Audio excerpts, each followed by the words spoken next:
ইউনূস সরকারকে ব্যর্থ করে মাইন কাটজি পায় বিএনপি।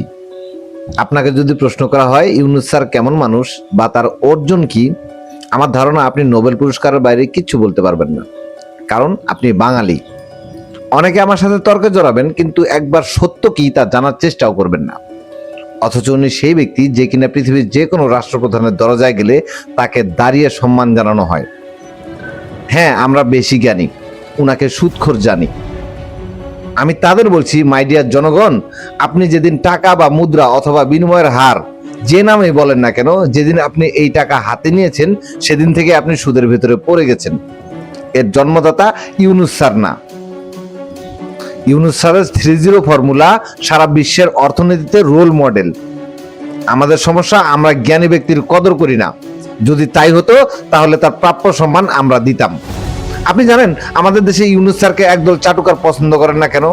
কারণ দুইটা। এক, আমরা যদি ওনাকে ভালোবেসে তার বানানো মডেল ফলো করি, তাহলে এদের মতো ক্ষমতালোভী আর ঋণ খেলাপিরা রাজনীতি করতে পারবে না, তারা চুরি করতে পারবে না। দুই, উনি নোবেল পান অর্থনীতিতে, আর আমাদের চোর চাটুকারদের খুনি নেত্রীদের কেউ নোবেল তুলেন না। নোবেল পেতে হলে যে মিনিমাম যোগ্যতা লাগে সেটা তো তারা অর্জনের চেষ্টা করেনই না, উল্টা এরা হিংসা করে। পাশের দেশ ভারতেই দেখেন, একজন ক্রিকেটার হোক সে সচিন টেন্ডুলকার, বিরাট কোহলি অথবা ধোনি কিংবা এপিজে আব্দুল কালাম স্যারকে তারা যেভাবে সম্মান করে, আমরা তাও করি না।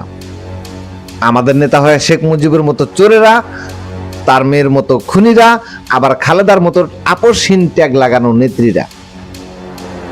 আমাদেরকে ভালোটা গ্রহণ করতে আগ্রহী করা হয় না।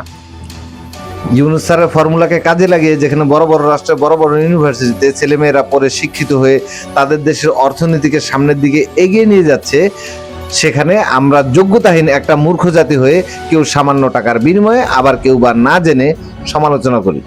আফসোস। অথচ এই ইউনূস স্যার হাসিনার ফেলে রেখে যাওয়া একটা ভঙ্গুর রাষ্ট্রকে খাদের কিনারা থেকে টেনে তুলেছেন।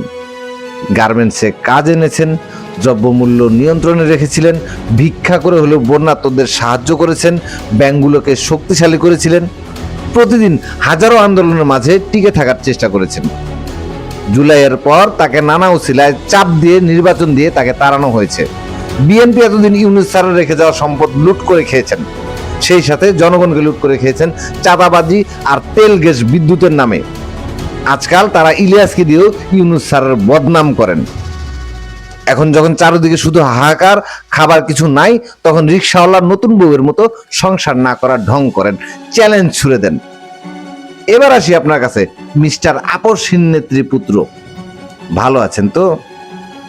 হাসনাত আপনার চ্যালেঞ্জ গ্রহণ করেছেন, আসেন নিজের যোগ্যতা প্রমাণ করেন। আপনাকে একটা কথা বলি, এ যুগে একটা জোয়ার চলছে জেনজিদের। চাপাবাজি আর সন্ত্রাসবাদ করে খেতে পারবেন না, মরা ইঁদুরের মতো লেজ ধরে ঝুলিয়ে নিয়ে ছুঁড়ে ফেলে দিব। ফাজলামো অনেক করছেন, এবার প্রমাণ করেন, তা না হলে আমরা এবার আপনাকে সহ আপনার দলকে আপনার মোদি বাপের পিছন দিয়ে হান্দাই দিব।